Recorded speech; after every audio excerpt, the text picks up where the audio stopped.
So what's your favourite thing to have on a hot day? Your favourite cold thing? Favourite cold sun cream. I got to keep my skin nice and not burnt. Okay, and you like to put some cold sun cream on your body. Saliva all over, yeah. What about you? Well, I like to have a nice can of Rockstar energy drink.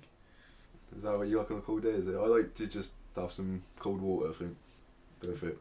Right, well that's the cold open done with. I think probably the last cold open we're going to do actually because I really dislike them. But welcome to episode 4 of John and Shaun's House Party podcast.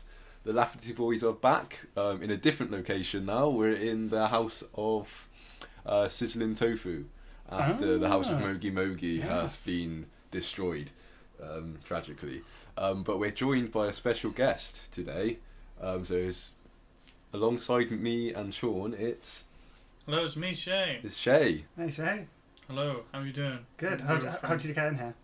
I got let in through the front. I need to look into our security. Into security of as ever. For first episode in the house of Sizzling Tofu, we've got some teething problems. I think we've also need to sizzle some tofu. I don't think I've actually sizzled tofu in here yet, so I need to make sure this house owns its moniker. It's a misnomer, is it? It's a misnomer, but it's an aspirational name. The house of uncooked cabbage. Oh, you found the cabbage. No, it wasn't a cabbage, it was lettuce. Lettuce. It was no, that's the thing, it was meant to be a cabbage. No, it's meant to be a cauliflower. I was told I had a cauliflower, and then I started cutting it. I was like, I don't think this is a cauliflower. So I look into it. I was like, I did a Google Lens on it, and it was like, this is a lettuce. I was like, what do I do? Google Lens told you. I didn't know. I was like, what is this? I don't think this is cauliflower. And it was like, no, this is a lettuce. And I was like, but I'm making a cauliflower salad. And so I was like, what do I do? I just had to give up and just make pasta. Make a lettuce salad, I would have. But no, you were meant to like roast it, and I was like, it's just been part of salad. I was like, I can't eat it.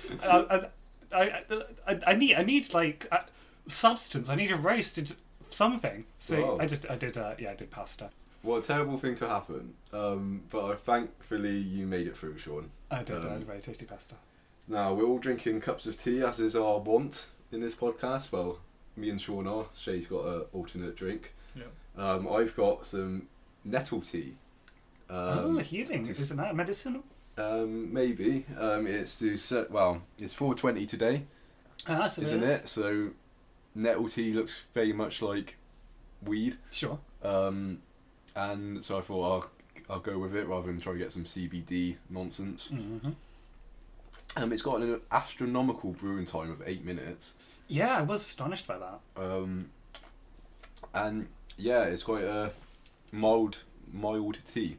Quite I don't know, quite herbal maybe. What have you got? I've got a blueberry pomegranate Rockstar energy drink. Is it one you've had before? Yeah, it's the one I've had for a long time because I don't like it.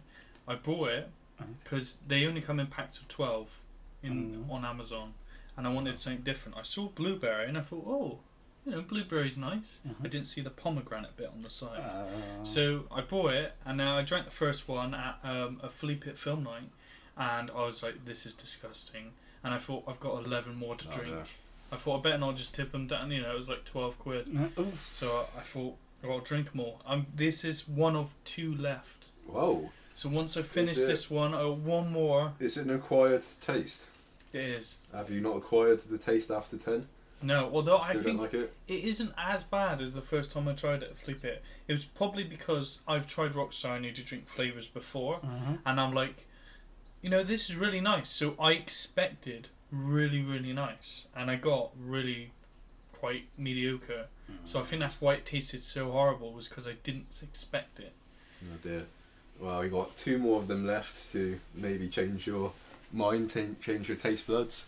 What have you got, Shaun? So mine, I've got my box at the ready. This is the first time I've had this particular one. So this is called English Rose. A village fete tea for scones and strawberry jam with delicate notes of glorious rose. Whoa. Is it rosy? There's hints of it.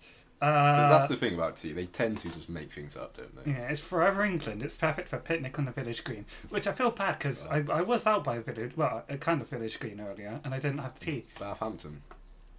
It's Bath, but Okay. not Bathampton. Yeah. But I should- City green. It was a city green, yes. Not But quite it was a right, paid green, £2. I think £2.50 to go and sit on the grass. So I just kind of looked at the grass from a distance. Advanced stage capitalism. It is. Gone mad. You have to pay money to.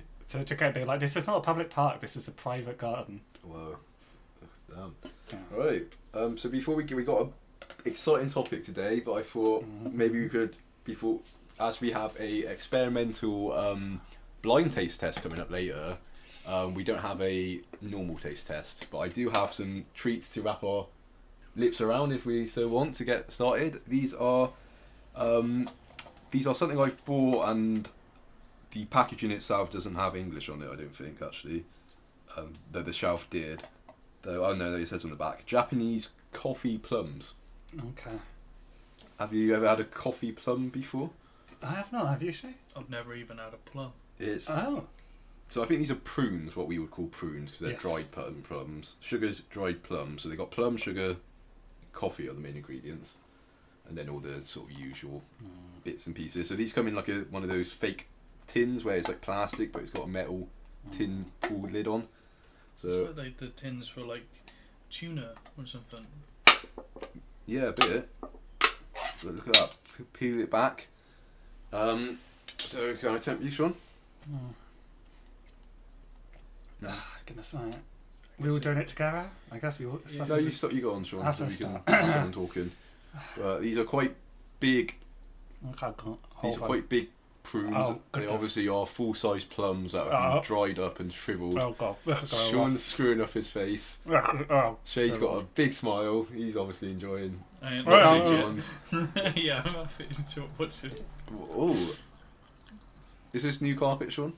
Or did it Not come from the house? It came from the house, so I Okay. don't know how. But So you will. I prefer not to tone it. But go You on. rather not ruin the carpet Rather at this not. early stage of. Oh, right. Right, I think. Come on, Shay.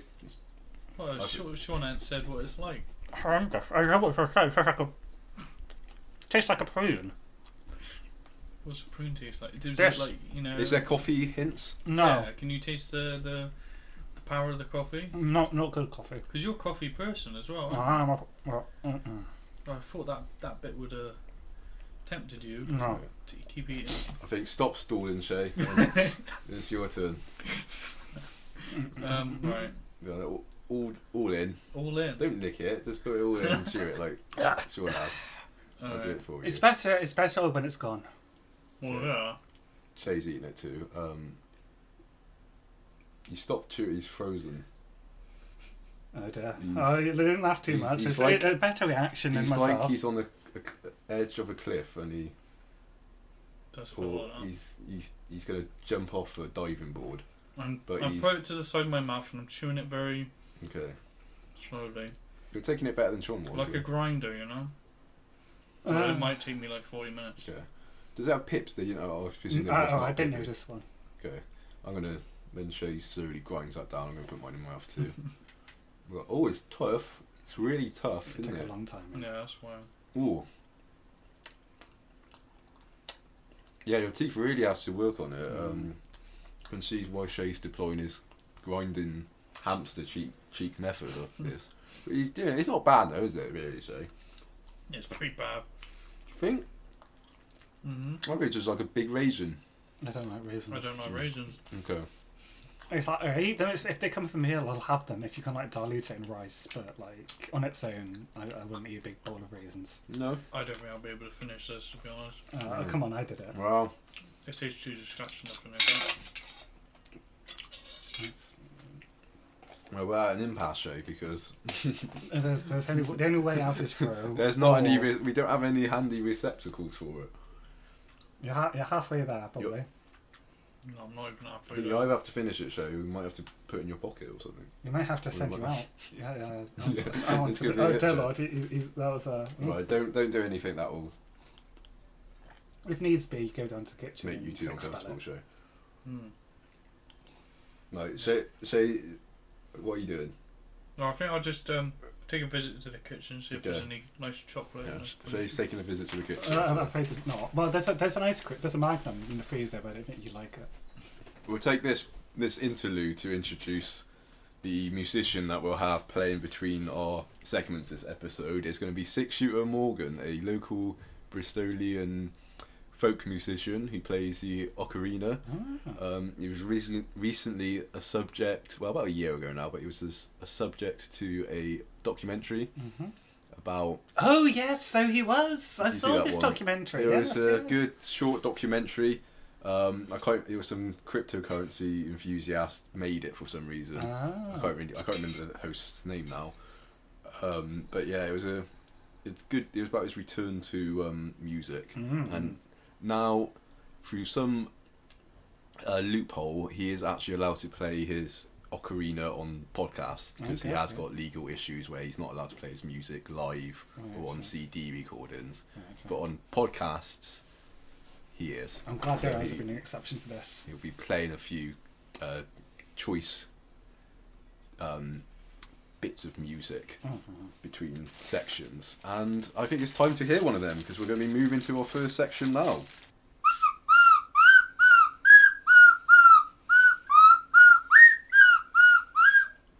And our first section is a portrait of a man. Do you want to introduce the man, Shay? The man? That we're going to be... The myth, the legend. Oh, Eric Cantona. So Eric Cantona. So we start with a bit of a physical profile of him. What do you think? How would you describe Eric Cantona in a physical sense? What now or? Just at any point. Aggressive. Aggressive. Quite a violent person. That was, changed after football. Quite a. For the better or the worse? Or I guess a little bit better. Okay, quite a masculine figure, isn't he? Quite a tall, brutish, quite earthy figure. A bit like Caliban in The Tempest. He's a force of nature, would you say? He has quite a distinctive face, quite a wide set nose. Got a beard. A beard mostly throughout his career he had. Distinct French accent. Yeah, very gravelly voice. Quite a hairy man. Usually has a monobrow, doesn't he? And he's a footballer and an actor and a musician, a poet too. They will be focusing on his career in football, in film, and his most recent endeavour in music. And I've just got so excited. I spilled some tea over myself. I think it's alright. I don't need to go down to the kitchen, I don't think. Unlike Shay. I have a few facts. Yeah, shall I give a little overview of his football career first, or sure? Do you want me just to say? Well, actually, I'll play an opening quote first. Okay. When the seagulls follow the trawler, it's because they think sardines will be thrown into the sea. Thank you.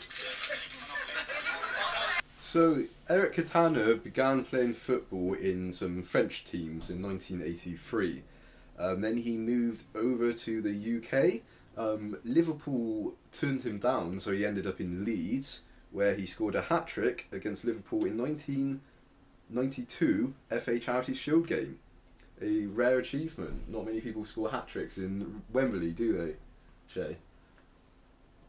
No, I guess not. Not the longest list. In 1992, he moved to Manchester United, which he played in until 1995, when he was banned for a period when he kung fu kicked and then punched a rowdy Crystal Palace fan, who he refers to as the hooligan. In 1997, he left. He retired from football after 64 league goals scored for Manchester United, and then he had 15 years of involvement in the sport of beach football after that. Is beach football a sport you enjoy alongside normal field football, Shay? It is quite enjoyable. It's mostly the ball though that makes it enjoyable than the sand. Because usually the balls are more like floatier, so you don't have to be a really good player to have that ball fly. Right. Really. And so, I imagine it has a different. Your footwork has a different purchase on the ground. Yeah. You have to adapt your way of moving and your way of dribbling Yeah, that's true. across the beach. But yeah, what's some football facts you have about him? Yeah, so I got 5 actually. One of them I think you already mentioned though. But Are these the top 5 facts or just... oh, these are facts I just found. Yeah. So Eric Cantona scored a total of 160 goals in his entire career, 31 goals less than Liverpool midfielder Steven Gerrard.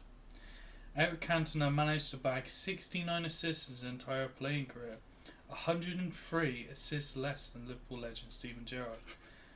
Eric Cantona had a quirky style of his playing with his collar up. He did this to make it seem like he was some sort of special striker. And of course the one you mentioned, Yeah.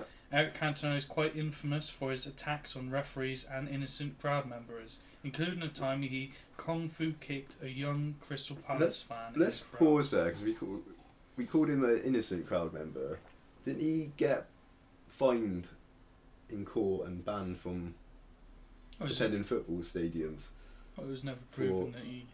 Race? I don't know. I think This seems like a somewhat biased list. I from what I'm hearing think- so. We'll see what the fifth as item far is, as much but- I can found out about that, the hooligan, is he was a sympathiser of National Front and BNP.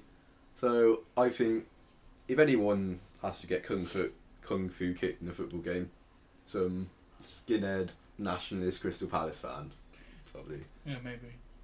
And finally, a famous Eric Cantona quote, "If anyone is too perfect, they don't look good.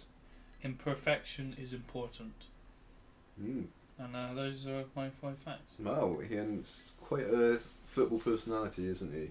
Yes. Perhaps one of the greatest players of all time in British So some football. would say. I think Pele said so. Definitely not. No? Okay. In, Afraid not. Split opinion on oh, Pele. Shay, you've got Okay. something to say about I Eric just, Cantona? as a person, I mean, I was never alive and around to see Eric Cantona play for Man United, but I've definitely seen better strikers and better characters as well, really. on the Really? pitch. Steven Gerrard obviously being one, scored more goals, got more assists. Does he have a music and acting career? Not yet. No, well, I think it'll be a less interesting profile then. Well, that was Eric Cantona's football career. The recipient of the 2019 President's Award. What's going on through your mind right now? As flies to wanton boys, we are for the gods. They kill us for the sport. Soon the science will not only be able to slow down the aging of the cells, soon the science will fix the cells to the state. And so we will become eternal.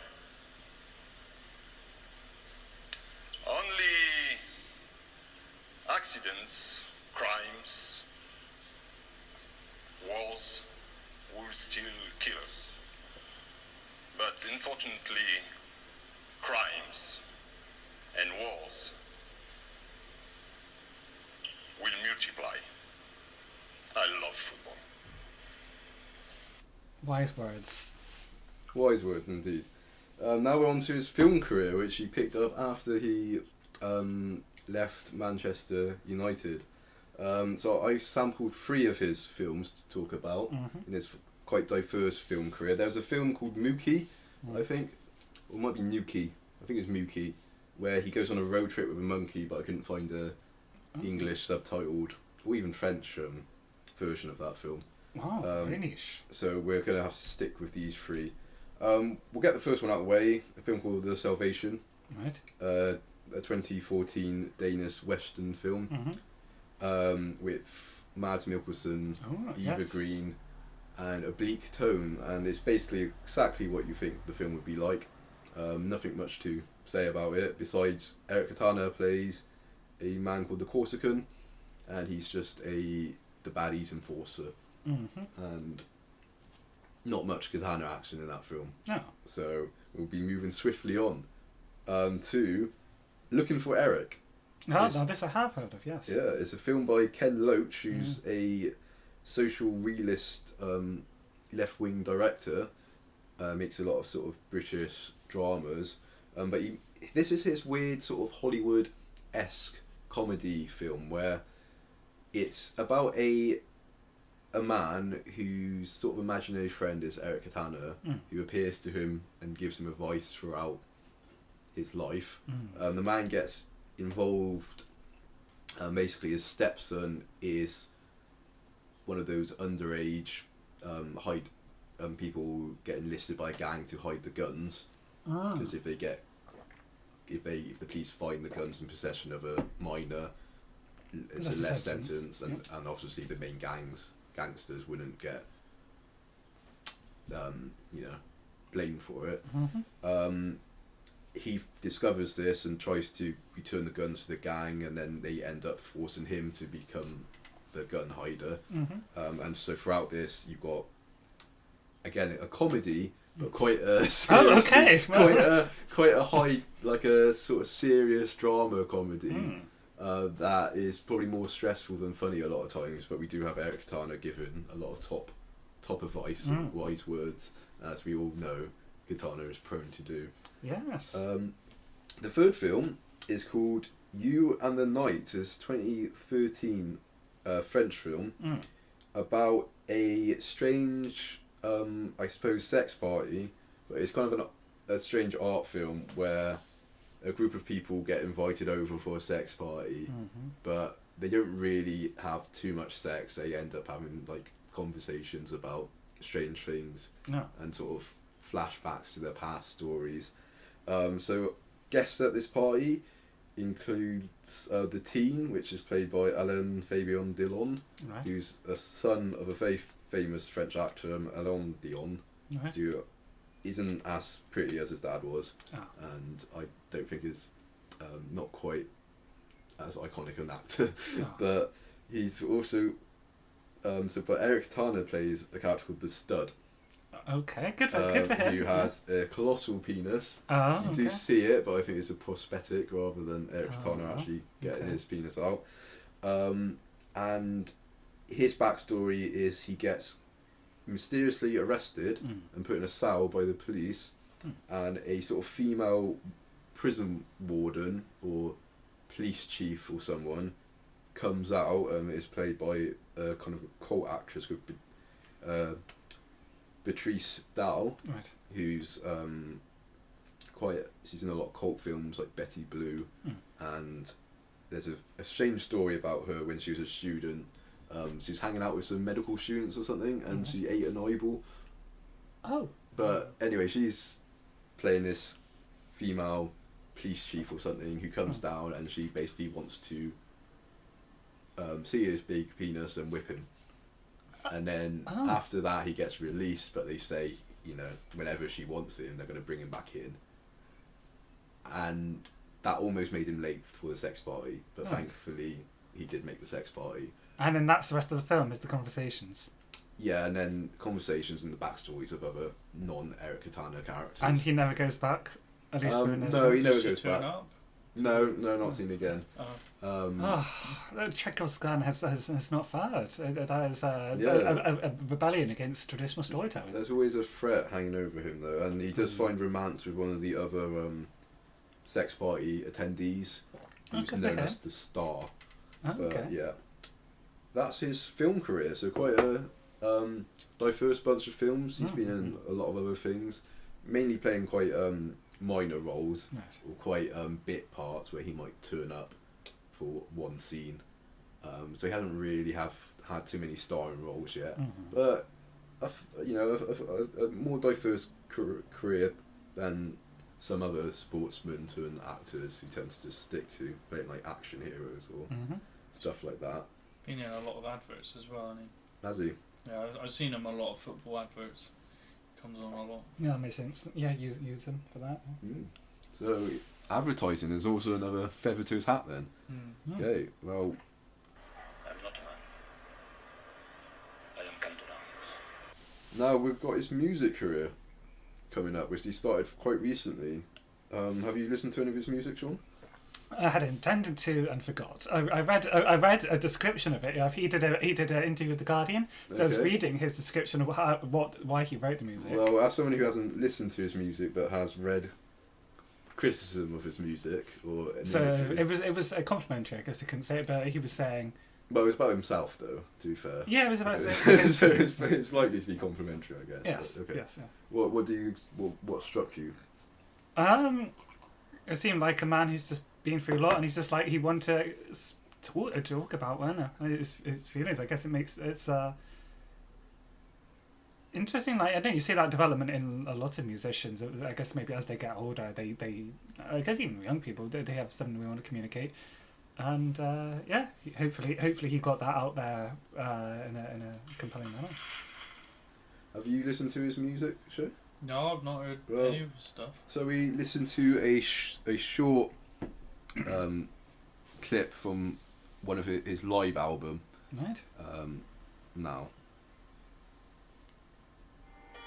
You hate me, you love me, I'm only judged by myself.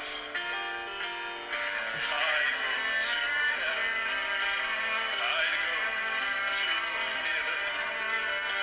That's wherever I go, I make my home.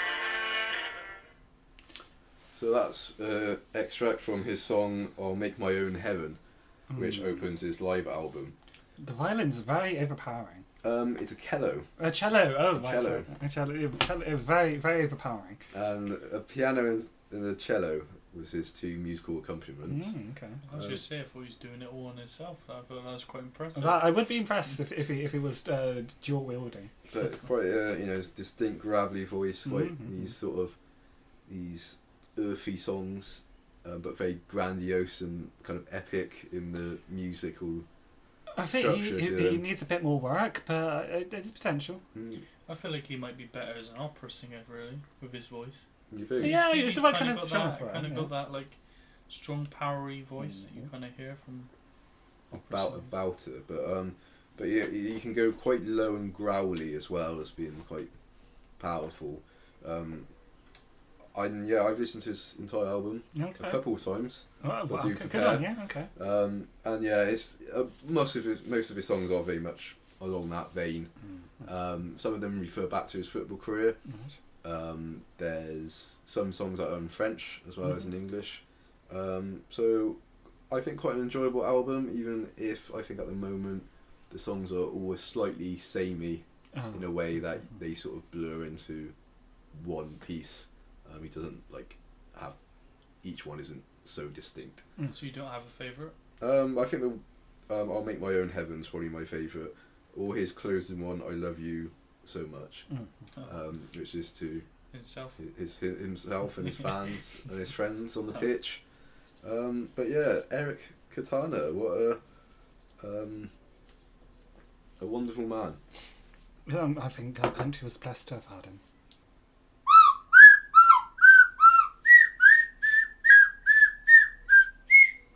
Okay, the next part is a little glimpse of the upcoming Charity Shop Showdown later in the episode.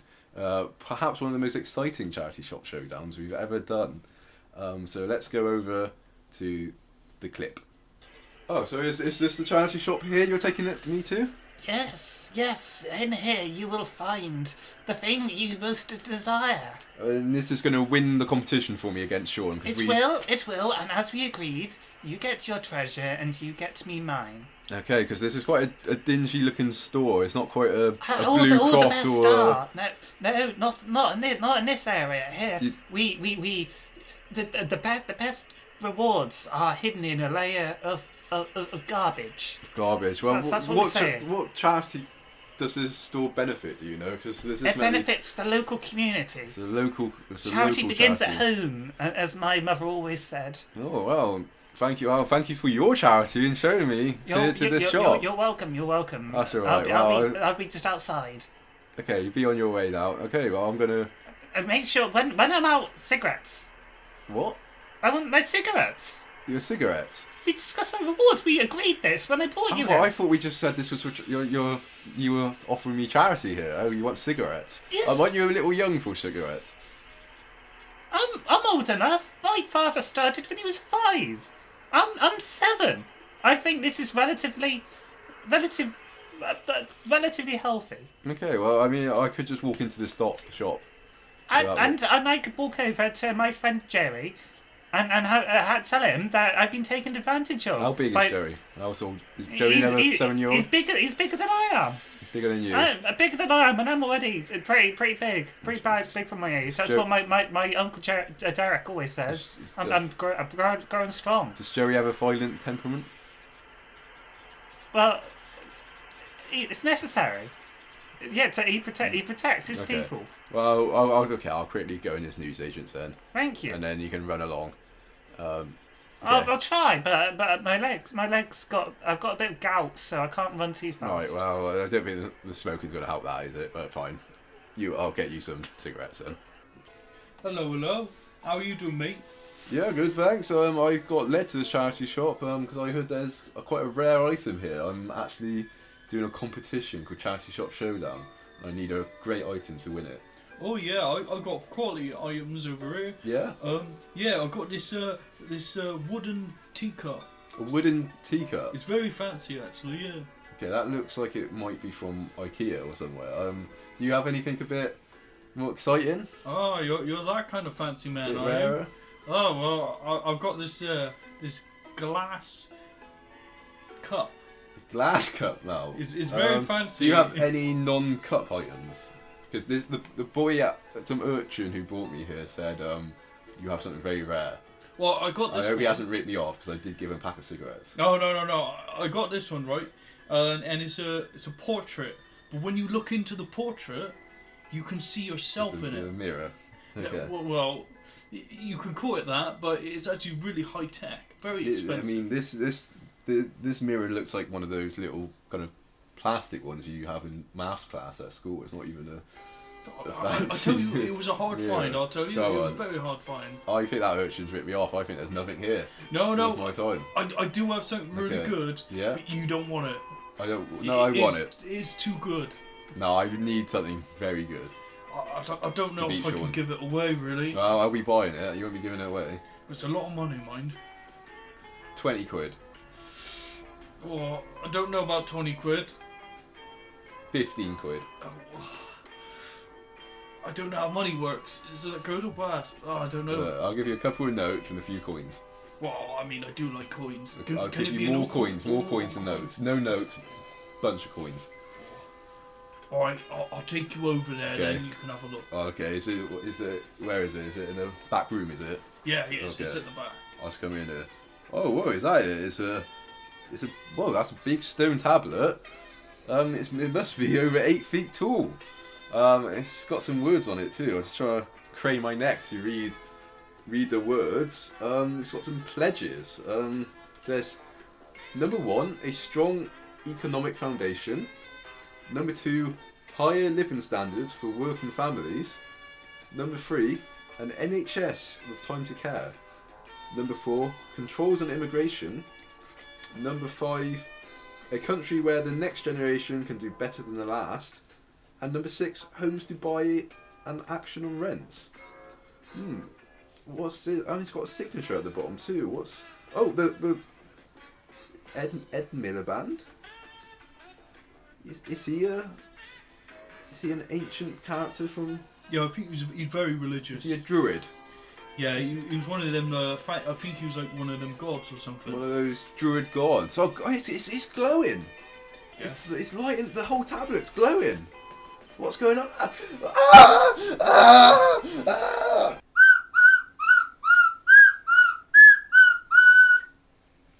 Okay, Shay, this is the point of the show where we go down to Shaun's wellness workshop, so that's why he had to hurry off in that break there. So I think it's downstairs. He used to be in the shed in the House of Mogi Mogi's garden, but he must have got a new one somewhere. He didn't quite tell us where it was, so must be downstairs though. So let's just go downstairs. Okay. You come in, Shay? Yeah. Yeah, did you see anything that looked like a wellness workshop when we came in? I don't know. No, I didn't maybe notice anything. no, it's not. I can't see any. It's not in the lounge. Just let's go out. I think let's go out his front door. Not in his front garden either. Where could he have gone? Just going. Oh, it's got a strange lean-to on the side of his house, like one of those structures where you sort of lean some wooden planks against a wall that you. So, you know, have you seen them in The Wind Blows?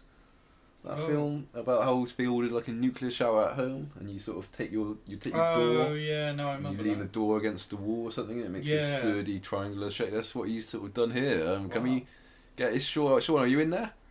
Yes, Yeah. come on in. Can Hey, we- squeeze in. No password needed this time. Good. No, we can't afford it. No passwords anymore in the. So this is how much in flux we are now. We're in the house of sizzling tofu. This no passwords. Guests just wander in off the street. Yeah, not still professionalising. no the thing. sizzling tofu. I hope things pick up for episode 5. But yeah, so we're here to talk about wellness. Yes. We had some wellness tips last month, didn't we? About density of experiences, was it? That's right, experience density. Experience density. That's the topic. Did you is that a voice you took into heart, Shay? Did you hear about experience density? Yeah, listen to it. I do feel like it is really healthy. Really for healthy. you to have that. So I do agree, but does it have to be new experiences, I think it has to be new experiences, or like can it be like non-daily experiences, like?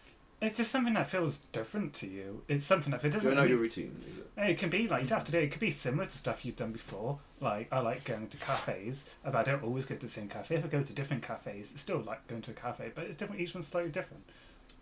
Did you have any densely experiential days since our recording? Yes. So the one I decided to pick out was I had an AI hackathon at my company. Yes, 2 days ago. Wow. So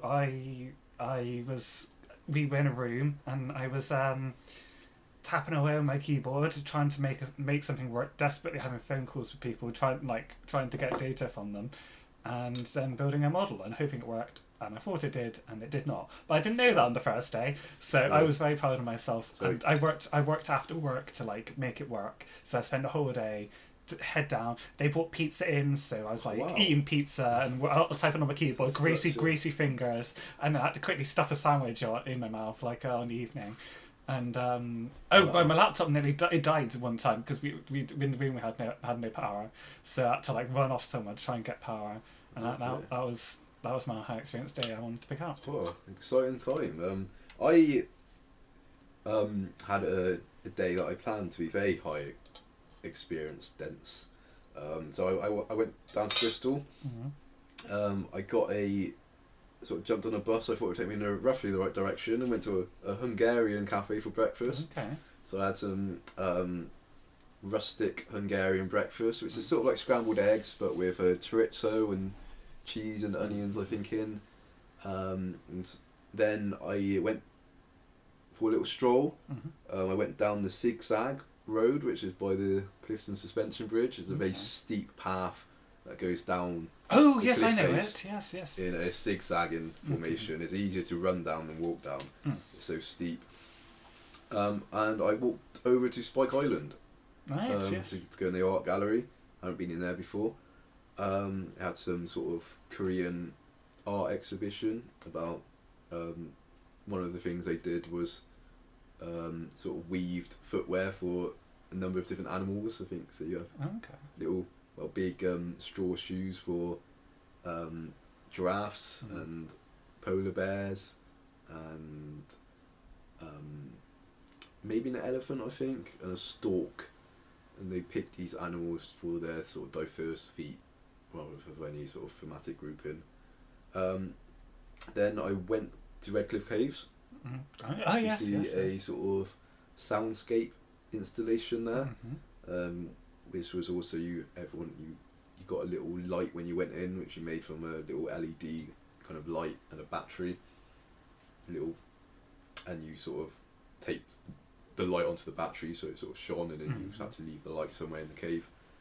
Then I went to Chili Daddy, a Nice. Chinese restaurant, one of the original Chinese restaurants in Bristol Right. originally, for some Chinese street food. So I had some dumplings.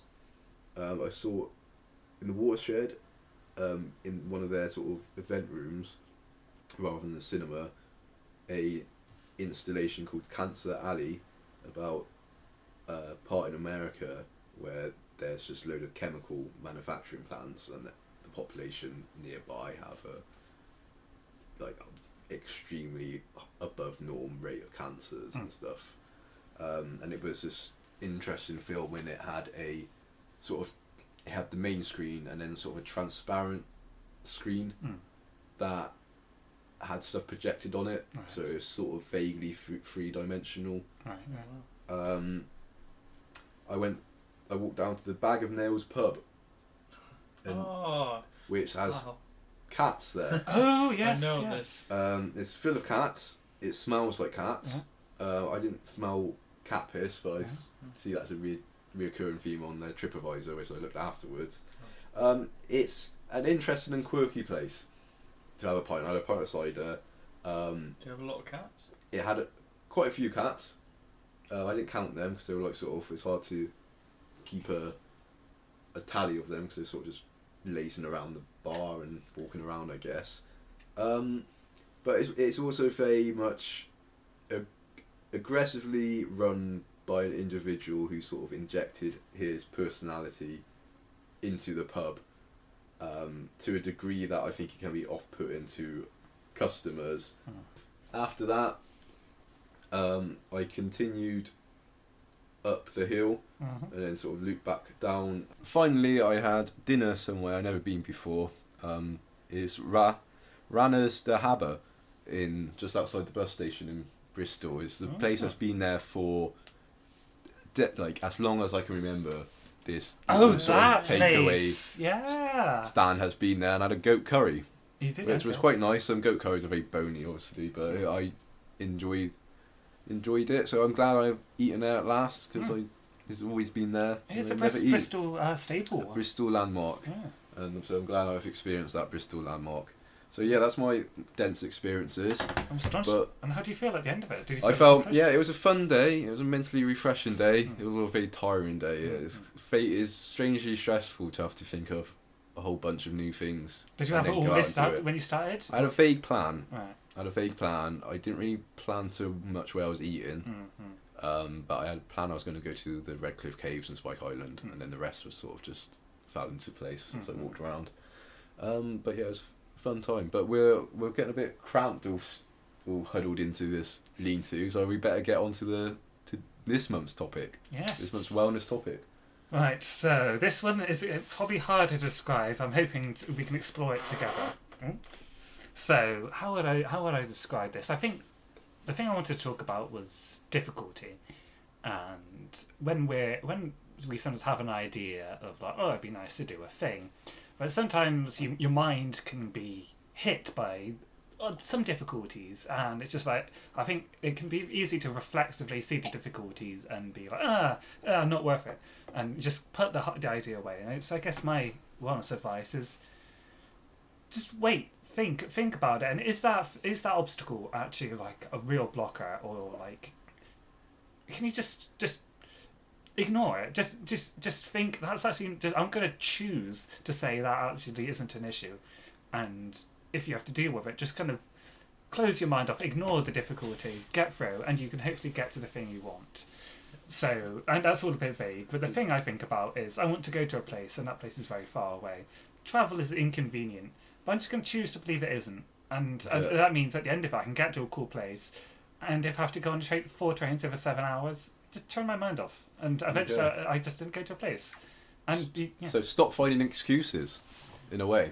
Oh yeah, just think about it. Like sometimes there are difficulties where like, okay, so there's no getting away with it. But sometimes just like, is this a difficulty I can just close my mind off to?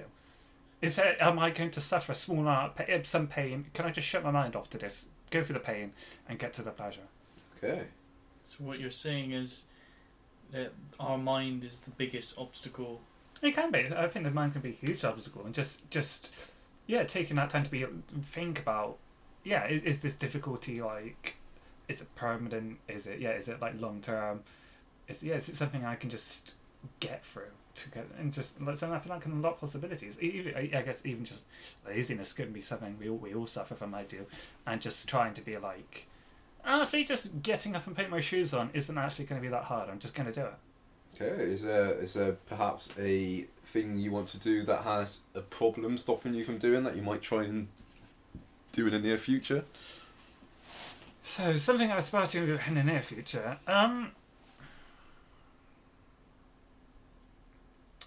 I need to get some art for the wall. I need to get some art in this house. It's empty. I keep meaning to do it, but I have to take the time to pick out what I want to put on the wall, and it's like a bit of a nuisance. But at some point, I need to be like, Shaun, you've got the time. Just get yourself together. It's not going to be hard. You can get through it, and you hopefully can have this art for a very long time. Yeah. That's what I aspire to do. So sort of anti-procrastination, and overcoming of mental obstacles. Well, thank you, Shaun. Another great wellness tip. Yes. We'll see if we got anything to report back on it next time. Good luck, guys. But now let's return to the House of Sizzling Tofu and continue the episode.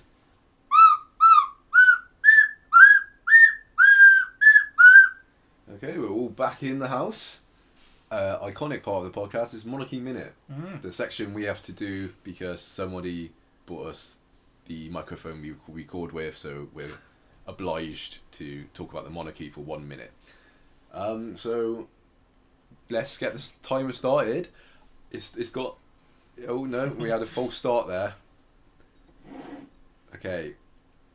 The timer started. No, I have no news from the monarchy this week. So I think, like BBC in 1930, we're going to play some piano music when they're... So go on, Shaun. Get to the piano. Quickly.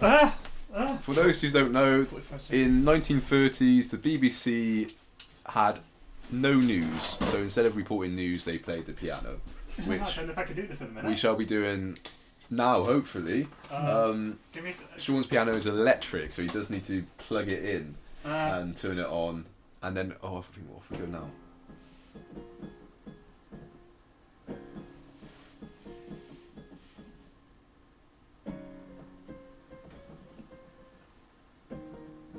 You turn it up slightly for a few.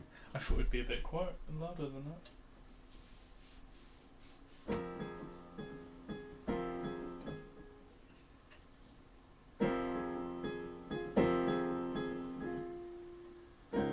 And that's the minute up.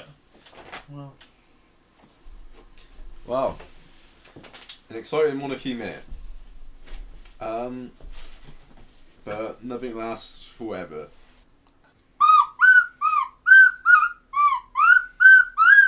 The next thing on the show is taste test, but this taste test is going to be a bit different because rather than trying a whole range of foods, we're just going to be trying ketchup. This was originally going to be a blind taste test for Shay, but we've got all the ketchup blobs on the plate now, and really there's no need for him to be blindfolded. Most of them look pretty much the same, so I don't think he'd be working them out that way. So me and Shaun sort of know what order the ketchups are in. Shay doesn't, so he's going to be scoring them, and he's also going to be trying to guess which one's which, really. Primarily, he has to identify which one's the Heinz ketchup. At the end, we'll find out which is the best ketchup, according to the Ketchup King himself. Shay, how are you feeling looking at this plate? Well, I don't even know how you know which one's which. Very good. We got very good memory, Shay. Oh wow. So, what are your sort of initial thoughts looking at this plate? Well, one of them I know is definitely not Heinz. Is the one that looks very darker. Apart from the rest, they all look fairly similar. Dark, yeah. There's a darker one, yeah. So they're all very red, as you would hope from a ketchup. Yes. But one is still red, would you say, but a darker brown. very darker red. Like there's something in with it. Okay.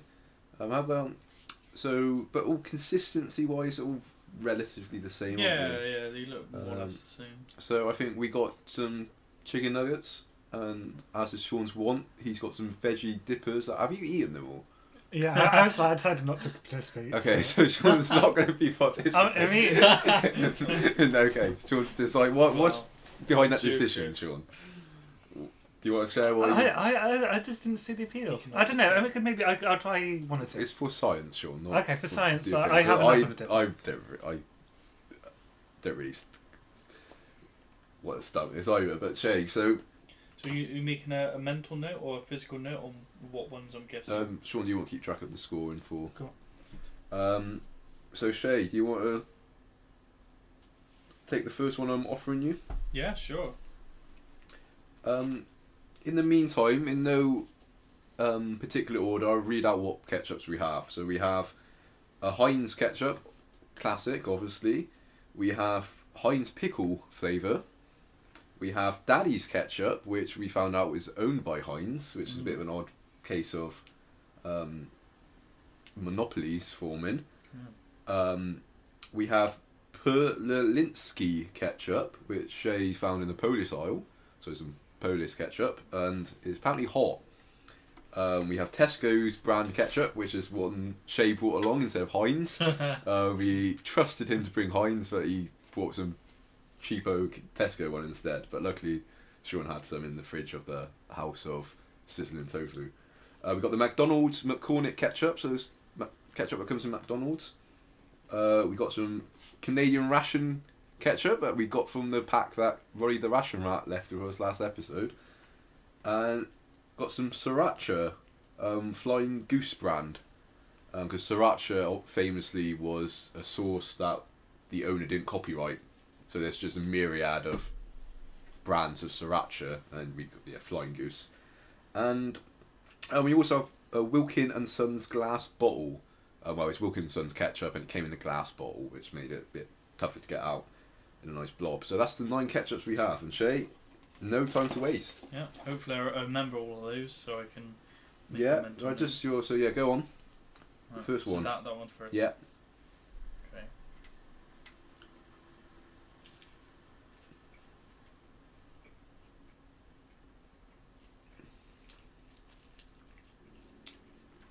What are you getting from this one? I had to tell actually. Yeah, have as much as you want now.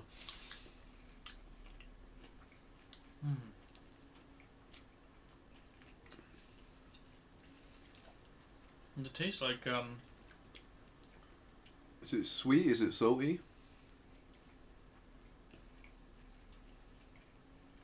no, I can't really taste any difference now. Well, what I'd difference go with that one's. How is it ticking your boxes when it comes to ketchup? I mean, it's really good. You like that? You like this one? Yeah. You would enjoy this one? Although there is a bit of like an aftertaste. Hmm. Well, I might actually, in case, can I change my mind if I go through them all? yeah, you can probably change your mind at the end. But I'll go with this one for now. You think this I is reckon Heinz? that was I'm gonna reckon that's the pickle one. You think this has got pickle taste? Okay. Yeah, there was something different. You got something some ingredient you can't work Yeah. out in there. Okay. So, Shaun, do you want to take a note of that? So I number have one, noted it down. pickle, and what's your rating of it though? I'll give it a 7. A 7 out of 10. Yeah, that was really nice. Wow. Yeah. You might be converted to pickles then, perhaps. Or did the pickle cause it to lose 3 marks? If that's the one, I guess. The next one. Okay.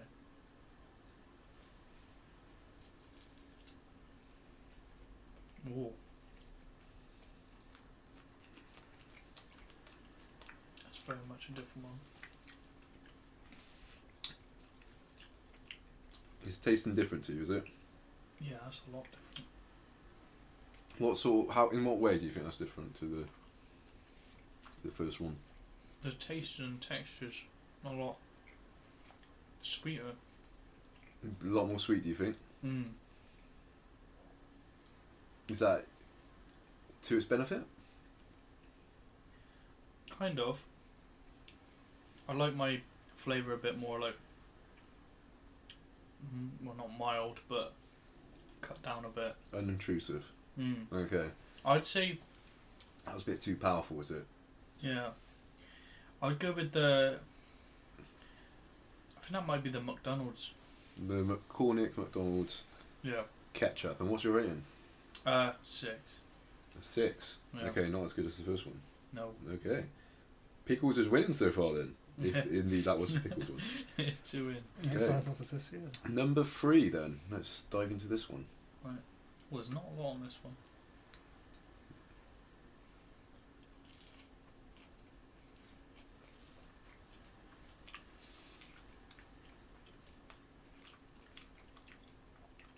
really nice. You think that was really nice? Mm. That one. Just ticking all the boxes when it comes to ketchup, is it? That's either the Heinz one or the Tesco one. Heinz are all Tesco. Well, you think Tesco's up there on the quality of Heinz, do you? Yeah, I do. Like I generally can't taste the difference between Heinz and Oh well. Tesco. That's the problem. That's Warning sign. That's not a good sign for this taste test, is it? So. But I'm gonna be respectful to Heinz. I'm gonna say that was Heinz. Yeah.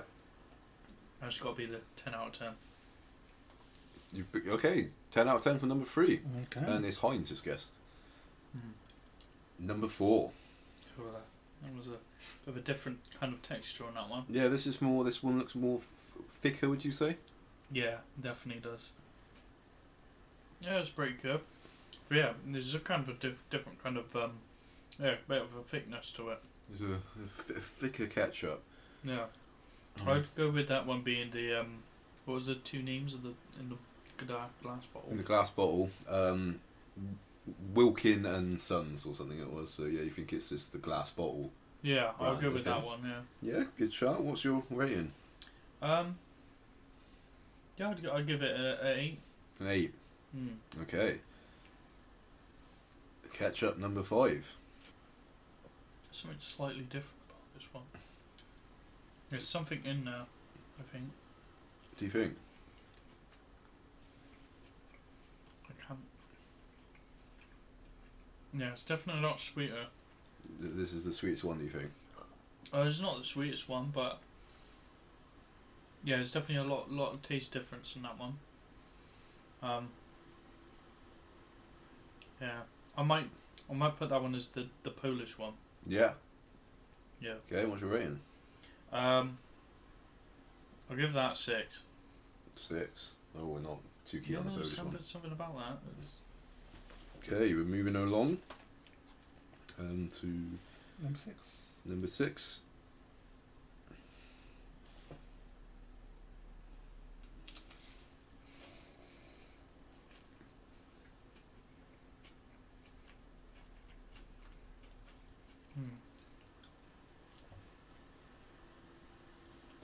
How are you feeling?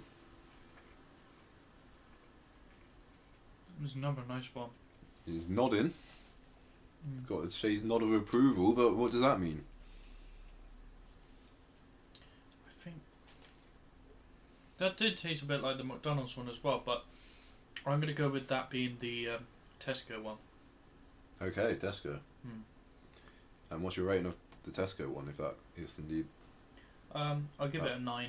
A 9? Wow. Quite a nice one.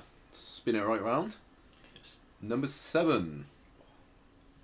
The dark one. Number 7 is the dark one that you identified earlier. Tastes like kind of normal. I don't really taste a difference really on that one. Normal What ketchup. ones haven't I said yet? I don't think you said the ration one. You haven't said the Japanese sriracha. And you haven't said... I don't think you said Daddies yet either. So Right. yeah, Daddies, sriracha and ration. Canadian ration. Well, I wonder... Because this one tastes quite a bit like Heinz, Yeah. I might go with the Daddies one. Okay, you think Daddies are knocking off Heinz's recipe, okay? Yeah, does taste that way. So we give it a score. Oh yeah. Yeah, I'd give it a 7. Okay. I know it's like Heinz, but it's like... I don't know, maybe like the texture throws me off the taste, I guess. Yeah. A bit.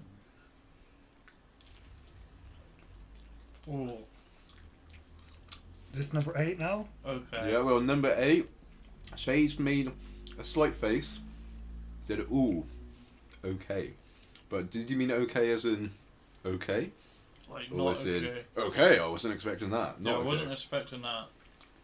What's happened? What weren't you expecting about that one? There's the different taste, very weird taste to that. A weird taste. Yeah, I wonder if that's the Japanese sriracha. Can you identify what that taste is at all? I have no clue. Or maybe Go. that might be the pickle one actually. No, I changed my mind. I'm gonna go with that pickle. I kind of tasted like pickle. Yeah. And I'd be really fair to that.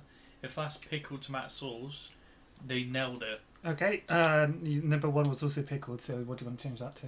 Can I at the end go round back to it? And All see right. if We'll I come can back to that. Retaste it. Yeah, well, number 1's right there if you just want to taste it Oh, that one. right now. Okay. But yeah, I enjoyed that number 8 one, actually. I'll give that one the Japanese sriracha then. The number 1's Number 1 Japanese is Japanese sriracha. sriracha. Wow. Let's try the middle one then, the last one, number 9. Oh, Right in the middle. oh, Oh, okay. That's really horrible. horrible.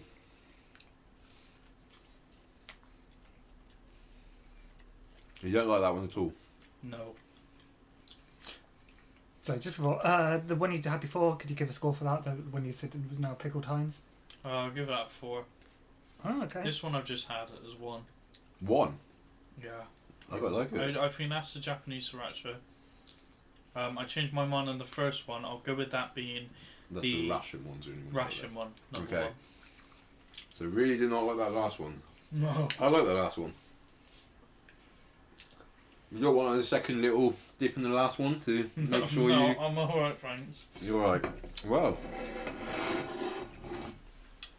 And we got 6 nuggets left Yeah, if we- anyone wants we them. didn't use our nuggets. Right. So let's go over the scores. So number 1, good with a bit of an aftertaste. Ration ketchup, 7 out of 10. This was Daddies. Oh, So Daddies is alright then, Shay. Daddies yeah. ketchup. Don't turn your nose up a bit. 7 out of 10. Number 2, very different. Sweeter, McDonald's, 6 out of 10. This was the Politsky Polish hot Oh. one. It did have a slight kick, but not a huge amount. Yeah. So I don't blame you for missing out that it was the hot one, but yeah, it was. Number 3, really nice. Heinz, 10 out of 10. This was Tesco. Oh no! So so I this was between the two as well, wasn't I? yeah, so this goes to show that you might Yeah. as well buy Tesco. Honestly, Cheaper. I don't want to disrespect Heinz, but it is really really nice. The Tesco one. Okay, well if you want to save a £1 or so, Yeah. get Tesco's. Number 4, pretty good. Thicker. Glass bottle brand, 8 out of 10. Right, that was Oh, the I glass got bottle one. brand. So Shay's got his first one right. You can really tell if it's You can tell it's been in a glass yeah, bottle. if it's come out of a glass bottle and you have to really shunt it out, or if it was squeezed down, Yeah. you can Yeah. tell. Number 5, I didn't get a comment for this one, but I got Polish ketchup, 6 out of 10. Because it wasn't. It was McDonald's. Yeah. Number 6, a nice one. Tesco, 9 out of 10. See, this is Heinz. See, So- I knew I could. Tesco beat it. Yeah, no, I could taste them both, and I just I knew it was one way or the other, and I just thought I Oh. wanted to be respectful to Heinz. I just thought Heinz has got to be the better The tasted. but I'm Ketchup wrong. King has chosen Tesco's, I think. This is the little taste test. It's what's the working. next one? Right. Number 7, Daddies, 7 out of 10. Number 7 was the Canadian ration. Oh So wow. so it's not too bad. You usually expect ration food to be Yeah, a I was bit waiting iffy. for that kind of taste. cheapness, but Yeah, it cheapness. just tasted alright, didn't it? Number 8, very weird taste. Pickled Heinz, 4 out of It 10. was the pickle one. It was. And I have to say, I'm impressed by that one. I'll be taking that home with me. Yeah, that was, you could taste the pickle. Yeah, you could taste the pickle. Good. Number 9, really horrible. Japanese sriracha, 1 out of 10. Yeah, this is sriracha, and I think it's quite nice, but it's not really ketchup. No, It no, doesn't you have- can tell it's not. It doesn't have tomato in, but the reason I picked it, one is red, so it looks a bit like ketchup, Yeah. but also a lot of people say sriracha tastes tomatoey, and there's a theory that it's because the combination of chili and garlic creates this tomatoey flavour. So a lot of people think sriracha must have tomatoes in, but it doesn't. There's no tomatoes in the ingredients, so Okay. that's why I sort of picked that one. That's sort of the mythical substance of sriracha people think would have tomatoes in. Right, But wow. it doesn't. But so what's the highest scoring one? I think we all know though. It's Tesco's ketchup. So the Ketchup King has spoken. It's the ketchup he brought with him. Tesco can now say that he is the one he brought with him, yeah, the only one, and then Tesco can now say, on their advert, blind taste test by the Ketchup King himself against 8 other brands of ketchup. This one came out on top. Yeah. Wow. It was quite impressive. Down with Heinz. Down the Heinz. How much did I get out of 9? How many did I get right? I think it was... No, it wasn't 5. I think it was 1. 1? I got the sriracha one right. Sriracha one too. Sriracha, pickled. Three. The glass bottle. glass bottle. So So 3 out of 10. 3 3 out of 9. Nearly So got 5 out of 33%. I didn't get mixed up with the Heinz and Tesco. Mm. Like, look back, I should have went with my heart. I should have said Tesco 10 out of 10. But I just couldn't believe that Tesco tasted better, and I was just like, it's got to be Heinz. And I kind of wanted to change my mind halfway through. I thought, no, I'll stick with it. And, I was wrong. I was made to pay. But Well, I think we all learnt something today, aren't we? I'll be taking home the sriracha and the pickle Heinz. Obviously, the ration and McDonald's ones were very limited quantity, so we won't have to decide who gets those. Shaun's the owner of the Heinz, the defeated Heinz. So he'll be triumphantly taking his Tesco ketchup back. Yep. And do you want to take Daddies back with you and the glass bottle yeah, I might take the... and the Polish one? Yeah, I'll take those 3, I guess. Hurrah! What a wonderful experiment, and it's good to see an underdog, even if underdog owned by a huge corporation, triumph over the dominant species.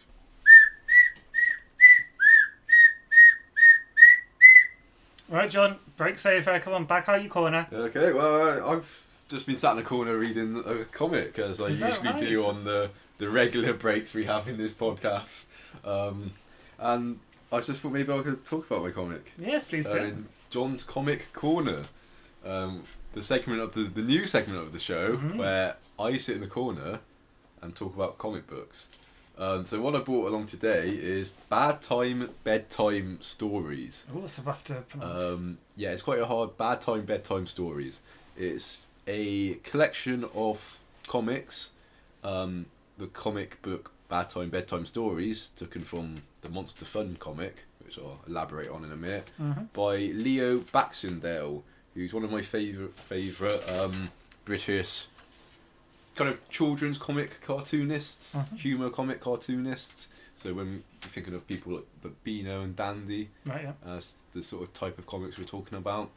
So Liam Baxendale was quite an influential figure in this genre of comics. He was the inventor of Minnie the Minx, the Bass Street Kids, which were originally known as When the Bell Rings, Little Plum and the Three Bears, which he all vetted for the Beano. And then he had quite a career in other companies after he left DC Thompson, and he got to Monster Fun, which is what we're looking at today. And these were strange comics in that they were actually...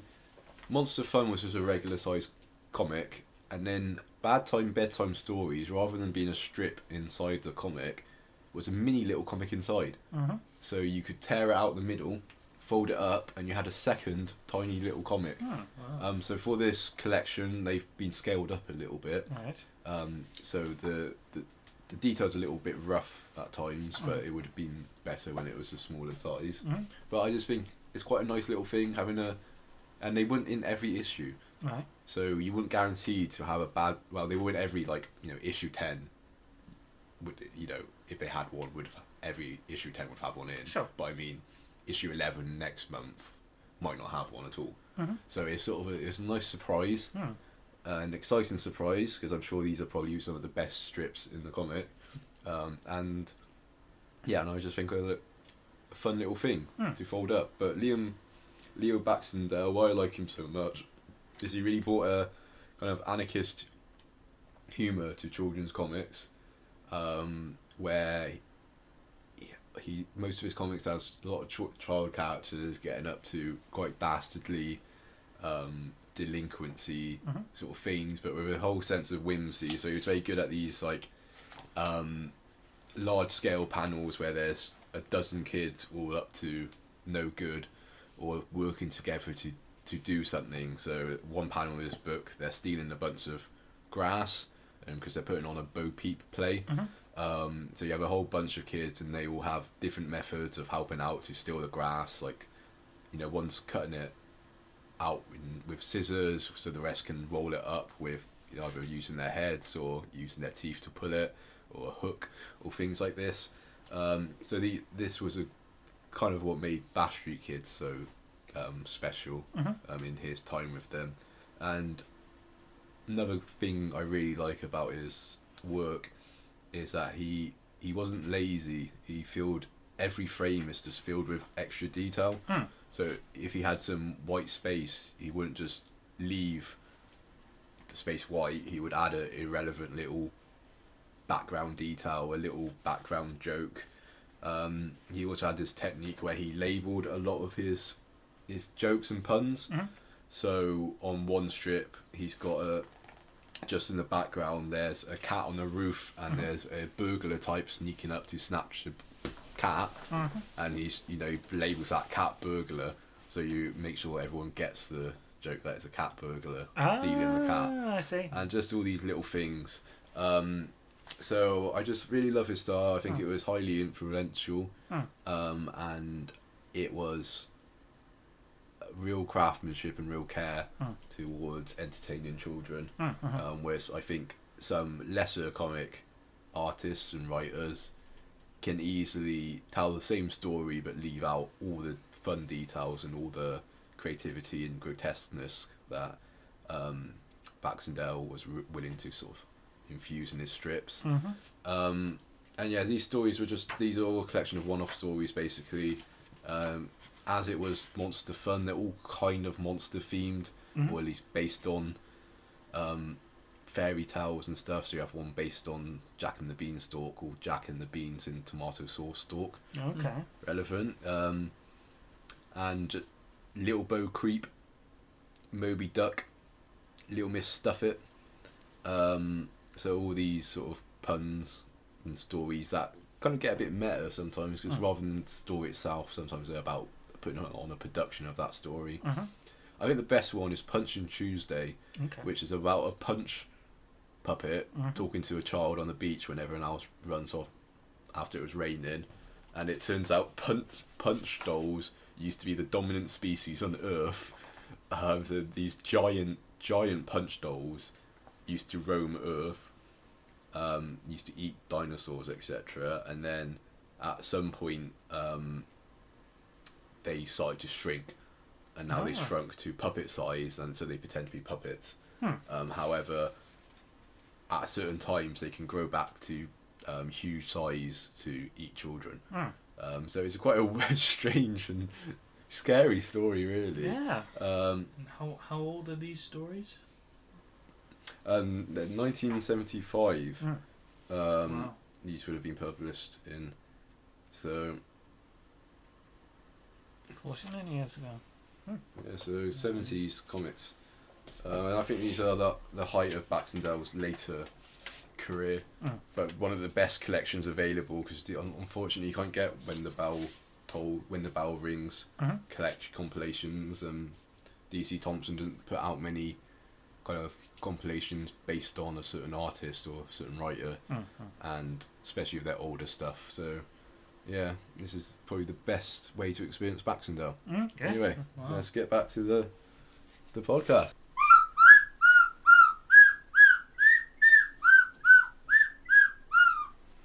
Okay, time for our penultimate segment, Sounds of the Month. Shay, have you bought a sound? Yes, I have brought a sound. You have, well. Yes, I will play it to you, and you'll have to guess what it is. Isn't something in my work. It is something at my home. Homemade sound. Yes. Okay. Specifically in my room, actually.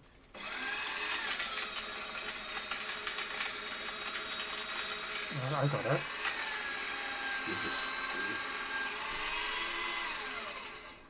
I mean, it sounds a bit like a drill, but I thought it's a shredder, paper shredder. it is, yeah, a paper shredder. But why would Shay have a paper shredder in his room? You know, taxes. What is it then? It is a paper shredder. Oh, right, wow. I've had it for a few years. I got it on Amazon. And I just thought, I always have paper lying around. And You wanted to shred it? yeah, it's just like sometimes you just have loads of paper and they're like, and you always get told off for like, oh, that one has a dress, you have to, so I'm just like, well, I should shred it. I need a shredder. I've got all this paperwork, which I'm just leaving because I don't want to put in it. It's a bunch of stuff with like presenteos on it. Honestly, shredder's changed my life in a way. Do you ever buy paper just to shred? No. I find that the amount of paper you actually receive on a daily basis is a lot more than anyone thinks. Yeah. And it just gets left around. And now that I have my shredder, I just look around, I see some paper, and I'm like, don't need that. Then I shred it. That's life changing. Although I will share something emotionally sad. I kind of slightly regret. When I made that recording of shredding, one of the things I shredded was our bowling scores when we went for my birthday. Ooh. And I didn't realise, I thought it was something else, and then I only saw as I was shredding it, like, our names, and I was like, So oh. that's a lesson. You can get too enthusiastic shredding and start shredding things that mean something to you. Yeah. One shredder story I have, one use you could use, is me and my friend once put a load of edible paper in the shredder, and then you have edible shredded paper. A whole different snack. So if you want to be adventurous, Shay, put some edible paper in and make a new type of treat. Oh, I might try that. My sound of the month. So this is one of those sounds that is a bit of an anomaly in it's a sound that you can hear different words in. So let's see what words people hear.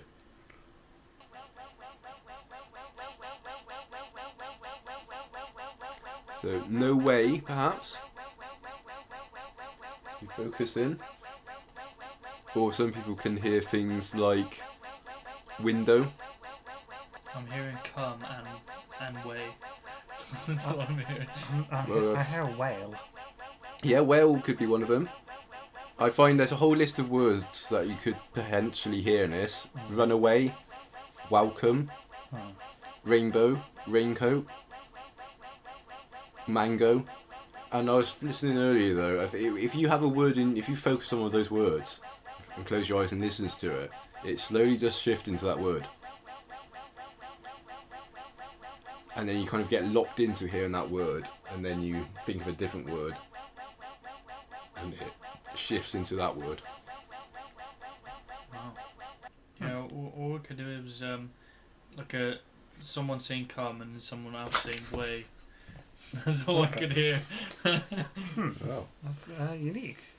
Right, my sound. Their bodies. This could be a great backstory of this. I hope so.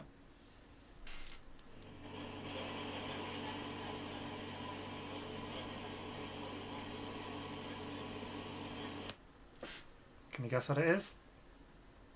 Is it a new tumble dryer? No. Or washing machine? I wish. Is this a location outside of your house? Yes. Or is it the Bath train station? No. Recordings from Bath. Well, that's a good shout. That was a good shout. It's close, but it's not. It was. I recorded it yesterday. Is it the Cardiff train station? Yes, that's close enough.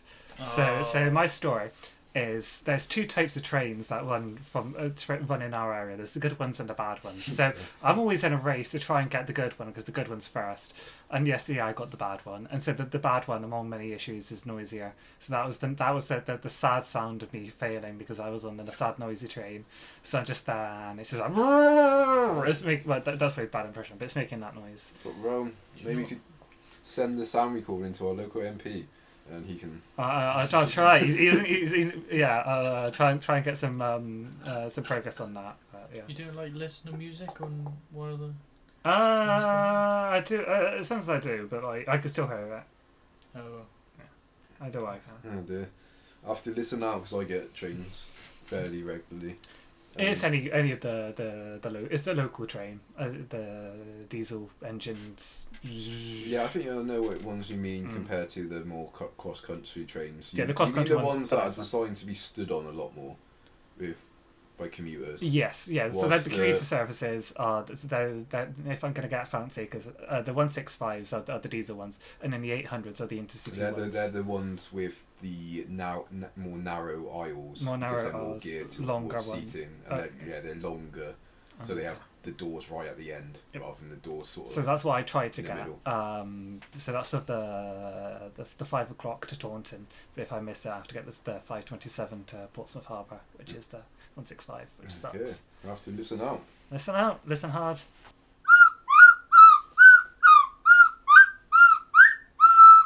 So we're at the end of the show, but the show never ends without some letters from listeners.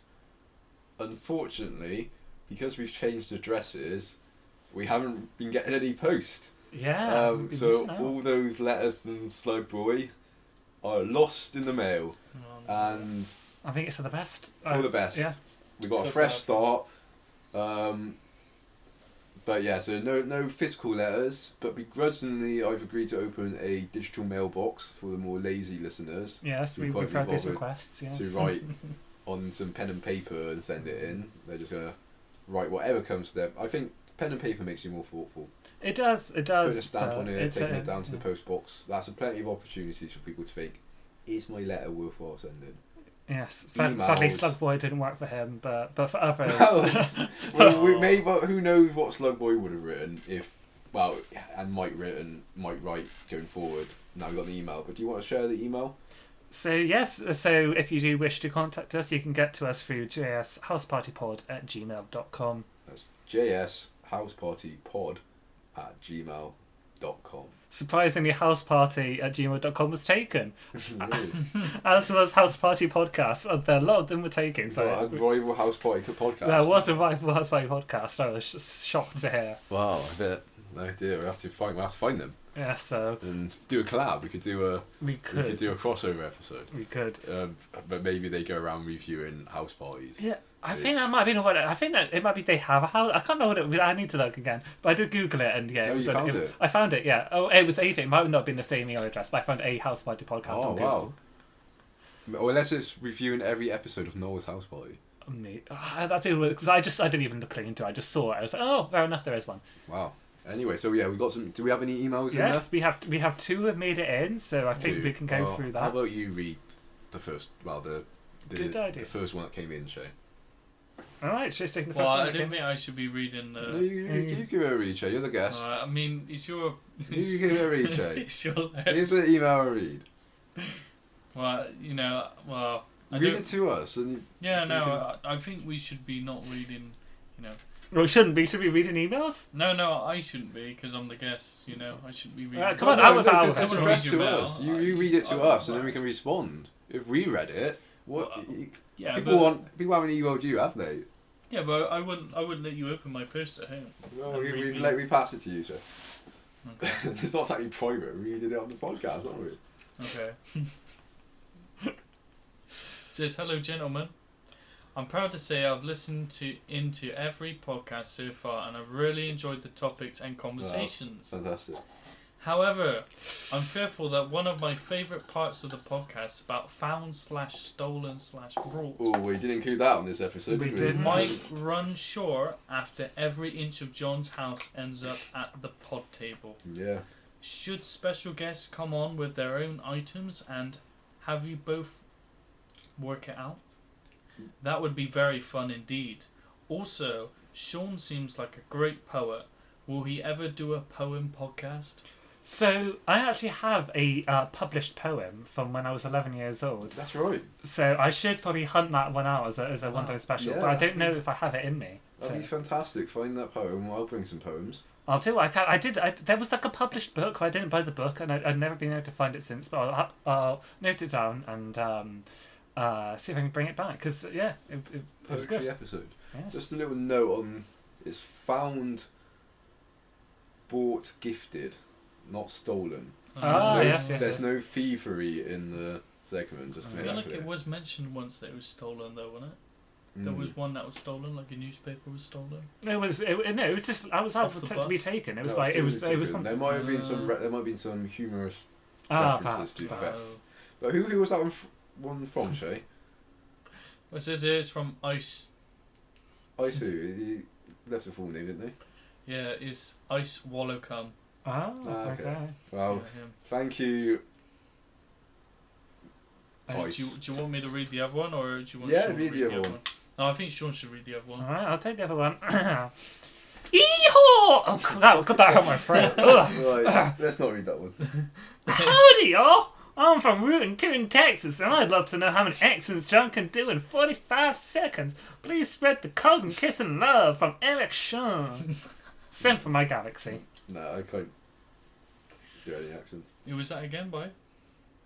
Eric Shaun. Sounds South Korean name. I think John, you're right. I think we've been opened up to 2 pranksters here. Yeah. I didn't think Block them both. I didn't think things could get worse, but Block them both. this is some very juvenile humour. I will add them to our spam Well, filter. you can't offend people's names. You disrespecting their names. I'm disrespecting the parents who gave these names to them. Well, It's well, full I of- don't think Eric's gonna be happy with you. No. I'm Did not, you- I'm not happy with Eric's mum. Wow, well, you don't even know. it. Eric had strange vibes, didn't he? Mm. Well, what was Can you do how many accents? How can many you do? accents? 45. So I'm not very good at accents. I'm not very much at, but I guess I'm gonna have to try. Otherwise, it sounds bad. Oh, sport. okay, here we go. Eric Time put is a lot coming up. Lot of effort into that. 3, 2, 1, go. Mamma mia.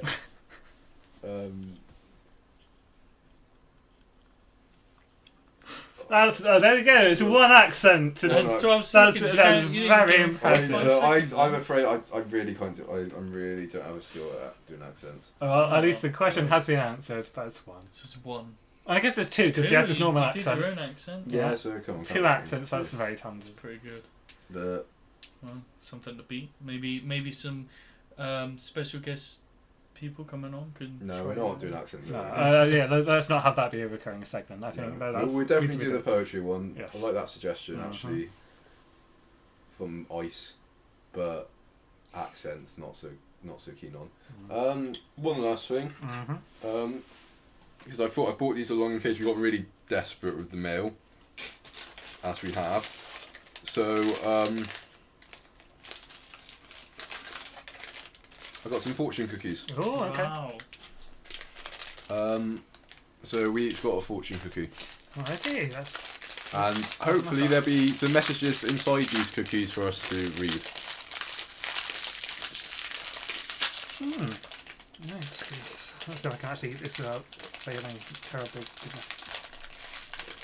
I just. Oh, that's. Oh, there we go. There it is. Alright, oh, crikey. Oh, well.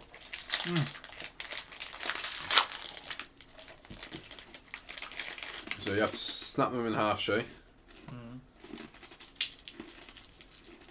and then you got a message inside. So my message is, well, it's quite a long one. Oh no, it's got different translations on, that's why it's long.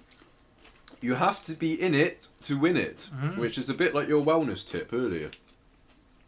If you're not in it, Oh, yeah, that's You true. wanna I win. can see that. I was good to me. I got 2. I got What, 2 I got fortunes? 2. So, let's hope they didn't contradict. Oh, one's very specific. You'll soon be invited to a party. Okay, well, I guess I've got my own party coming up, so. You can invite yourself. And one could argue I'm having the house party podcast right now, so. yeah. But I guess another one. No, they're right. Appreciate your own uniqueness and talents. I will, thank Well, you. that sounds slightly double-edged, doesn't it? Well, I guess someone has to appreciate. Yeah. Well done. I've got one that says, "You will outdistance all your competitors." Well, we got Oh, a there's football a game marathon. tomorrow. Yeah. Oh, well, maybe. We got a football game Maybe. tomorrow, so you're gonna have to win that one. Mhm. Yeah.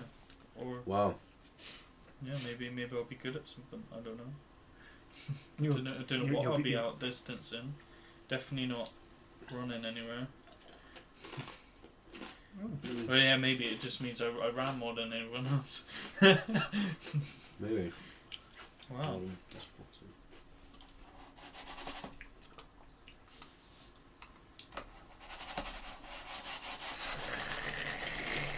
I think you could keep that in the podcast, that bit. One last thing is I just wanted to revisit. So last episode I mentioned Zach got me the box of Japanese sweets and candies and snacks.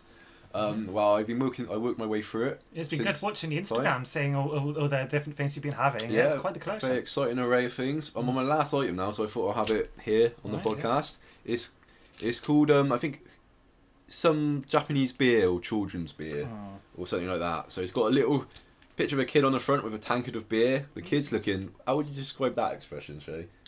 Quite like suspiciously. I'd say lecherous. He seemed turned on. Lecherous. I You're think, calling the kid lecherous. I think that's a Okay, very lecherous look. I think he's wicked or a delinquent, Looks a and bit like evil-ish. he's exchanging a wicked smile with his tankard of beer. And the which is tankard's smiling giving it back, yeah. Yeah. So it's basically it's a lot of powder. I've poured the powder in my glass, Right. and now I'm just going to go and fill it with water. Oh wow. What's the percentage of the beer? Let's look at the back. If you can say anywhere. 14% is the 14's the only number I can see. So Wow. 40%, quite a strong one. Jesus. So no wonder that kid's looking like he is. So yeah, I made it. It's a drink now. It's the top's frothed up actually a bit more. It does look since, like a beer, yeah. Wow. Last time. So yeah, I can have a little sip. It's sort of this lemon, sort of weak lemon. Okay. It's all right. Yeah, it's sort of a lemony sort of squash, I guess. But it's sort of, they obviously put something in to make it froth up at the top and make it bubble a little bit. So it does, from appearances, look a lot like beer. I think for taste wise, it's not the sweetest. It's not like probably the best taste. But I imagine more as a practical joke object. You know, a kid puts this in a glass and fills it up. You know he will look like he's drinking beer. So it's probably more, I would say, a practical joke. But anyway, let's clink our glasses and say cheers to the viewers. Yeah. Cheers. Kanpai! Cheers.